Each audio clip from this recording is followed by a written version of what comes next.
بسم اللہ الرحمن الرحیم۔ السلام علیکم۔ آج آپ لوگوں کے سامنے ایک ایسا وظیفہ بیان کرنے جا رہے ہیں جو کہ ہر پریشانی کا اور ہر غم کا علاج ہے، ہر غم سے نجات کا بہترین وظیفہ آج ہم آپ لوگوں کو بتانے جا رہے ہیں، جس کو آدمی اگر معمول کے ساتھ پڑھنا شروع کر دے تو اللہ تعالیٰ کی ذات سے امید ہے کہ اللہ تعالیٰ اس شخص کو ہر غم سے نجات ضرور عطا فرمائیں گے۔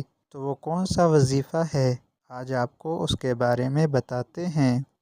ہر غم سے نجات کا بہترین نسخہ، وہ نسخہ یہ ہے: حسبی اللہ لا الہ الا هو علیہ توکلت وہو رب العرش العظیم۔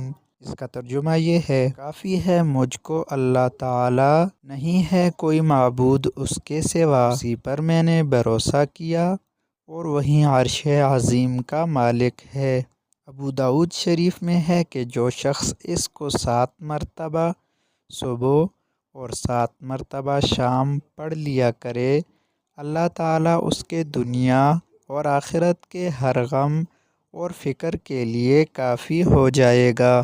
مشہور مفسر علامہ آلوسی رحمۃ اللہ علیہ فرماتے ہیں کہ یہ ورد اس فقیر کا بھی ہے۔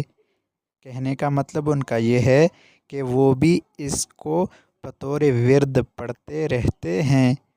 تو اللہ تعالی ہمیں ان قرآنی آیات کے ذریعے سے اپنے غموں کا اور اپنی روحانی جسمانی بیماریوں کا علاج کرنے کی توفیق نصیب عطا فرمائے اور ہمیں دین اسلام پر استقامت نصیب عطا فرمائے۔